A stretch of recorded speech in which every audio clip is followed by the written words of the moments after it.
devastation. It's all around me here in Mount Juliet, Tennessee, where a tornado ripped through on March 3rd. Our family members that live in the house that you just saw are okay. They're not living there right now, but they're okay in another location. Some of you may be feeling devastation because of what's going on with the virus.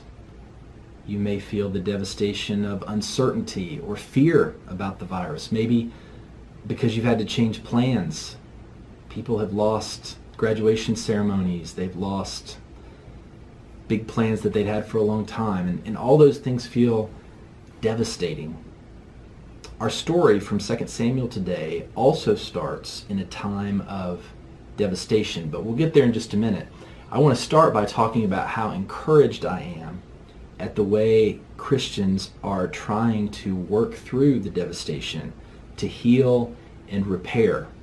And some of the people who might be watching this video helped with our drive-through food pantry. We had to convert the way we do it so that we had less contact that might spread the virus.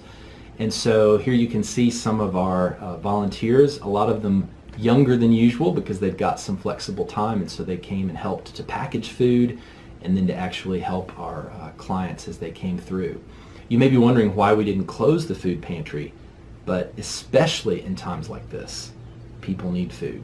And so I'm thankful for the people who've been able to step up and help continue that. I know some of you have been checking on elderly neighbors that are in higher risk groups. Some of you have been taking groceries to people who need them. So thank you for what you're doing, and will continue to do, I'm sure, to try to be the hands and feet of Jesus to ease and repair the devastation that people are feeling. In 2 Samuel, starting in chapter 2, there's a different kind of devastation going on, and it's the devastation that comes after a war. You know, my impression of the way the kingdom of Israel had worked from growing up and going to Sunday school was that we had King Saul, and then Saul dies, and then we have King David, and then we have King Solomon. That's not exactly the way it worked, and 2 Samuel goes into great detail about that. What actually happens after the death of Saul is civil war. So David is quickly accepted as king by the southern tribe of Judah, but the rest of the kingdom isn't so sure. And so they put Saul's remaining son Ishbosheth on the throne. And at this point, the action sort of moves away from David and Saul, obviously Saul has died, to the commanders of the warring factions. Now, this isn't the divided kingdom yet. That's going to come later after Solomon. This is really just a time of civil war and settling on who is going to be the rightful king of the whole kingdom. And so the two commanders involved here are, for David, Joab, and for Ishbosheth, Abner. These are kind of like Lee and Grant. I mean, they're the lead generals, the master tacticians and strategists for both sides. And so during this time of trying to figure out who's going to be king, they become the main characters in 2 Samuel chapters 2 through 4, which is what I'm going to talk about today. The first thing that happens, and I think you'll be able to relate to this, is that there's this uncomfortable situation and they get bored. Can you relate to that this week? And so Abner sets up a meeting with Joab, and they sit on opposite sides of this pool, and the Bible's very descriptive about how this all works. And Abner says, hey, how about for some entertainment, we have my strongest soldiers just have some hand-to-hand combat with your strongest soldiers. And Joab agrees to this, and it's probably not a very good idea. They all end up just killing each other. In fact, from that day on, it's known, the Bible tells us, as the field of daggers. And so this happens, and then of course it doesn't stay there, and the struggle and the battle spreads, and David's men are winning overwhelmingly under the leadership of Joab. And so they chase Abner and his men, and they chase them and they chase them, and at one point Abner, who's the commander, remember, of Ishbosheth's group, not David's, Abner turns around and sees the person following him, who is Asahel, and this is Joab's brother. And Abner says, hey, just leave me alone, I'm retreating, let me go. And Asahel won't stop. And so Joab says, look, I don't want to have to face your brother if I have to kill you. Asahel won't stop, and so Joab kills him. And when the men of David reach Asahel and realize what has happened, that's a moment where they all sort of pause, and Abner says, hey, let's call a truce, let's go back home, and they do.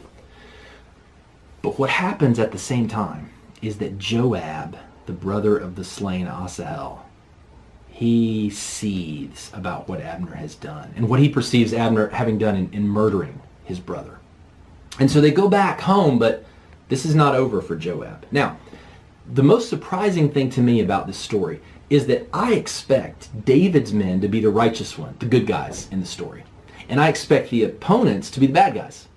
That's not really the way this story portrays them. In fact, Joab is the one, David's general, who seems to be conniving and unrighteous in a lot of ways, whereas Abner seems to be a man of honor on the other side. And so what happens in 2 Samuel 3 is that Abner realizes pretty quickly that he has backed the wrong horse in this race. And so he tells Ishbosheth to his face, look, I'm going to put David on the throne. He's the rightful king. There's nothing secret or underhanded about it.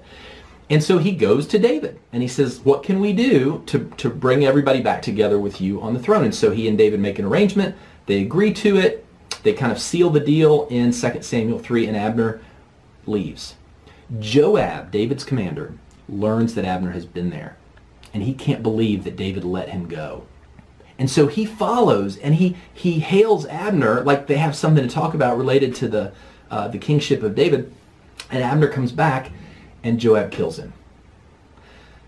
David hears about this and is just destroyed. He said, look, Abner left me in peace. He was negotiating in good faith. Why did you do this? And so David goes to great lengths to make it clear that he is not responsible for the blood of Abner.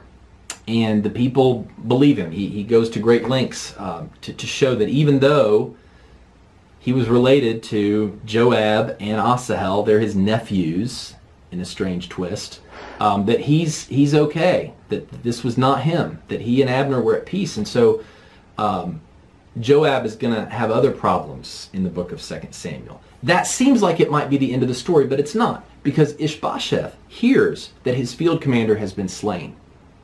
And the Bible says he loses heart. He loses his courage altogether.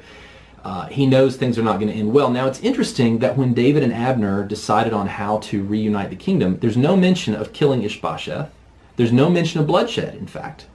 But two of Ishbosheth's guardsmen take it upon themselves to kind of clean things up. And so they go into Ishbosheth's bedroom and assassinate him there. They bring his head to David as evidence. And let me just read you David's response in 2 Samuel chapter 4. If you remember the story we started with from 2 Samuel 1 last week, this response is not going to be surprising. But here's what happens.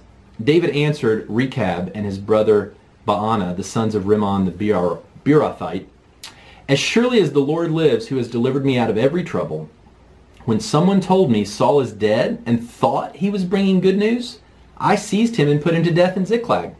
That was the reward I gave him for his news. How much more when wicked men have killed an innocent man in his own house and on his own bed, should I not now demand his blood from your hand and rid the earth of you? And that's exactly what David does. And so this very bloody section of 2 Samuel comes to a close with David as the king of all Israel. But there are two ideas I want to take from this disturbing story. The first one is, it's possible for unrighteous people to support causes we like, and it's possible for righteous people to support causes we don't like. And that's kind of what happened here. The good guy is Abner, and he ends up dead. Joab is kind of the bad guy, except he's with King David. You know, in this time of social distancing, I think we're spending more time online than usual. I mean, you're online with me right now. Thank you for that. But as we spend time online, it's easy for us to see what people post and what people say and what their interests are and what their causes are. And if they don't match ours, it's possible for us to say, well, that person can't be my friend anymore. And I want to discourage you from thinking about that, because if there's anything that the story tells us, I think it's that the causes that we ally ourselves with do not define who we are or the kind of person that we are. And I think that was certainly true of Abner, who seems to be, again, in 2 Samuel, an honorable man. The other thing that I think comes out of this is how destructive, maybe even devastating, grudges can be. So Joab was storing up all of this anger and hatred, and it had consequences not just for him, not just for Abner, but for the people around him, for David, for David's reputation, for the kingdom. I hope none of you has an enemy who killed your brother. I hope that's not true for anybody. But you might have a person that just drives you crazy, or a person that causes you to dwell on the wrongs that they have done to you. And I hope that maybe you'll take from this story of Joab and Abner that there's just not time for that. And so I hope, our phones still work. You can still write people notes and messages. I hope that maybe you'll pray about the situation with a grudge, that you'll ask God to forgive you for harboring anger against this person, and that maybe you'll take the first step. You'll make that call.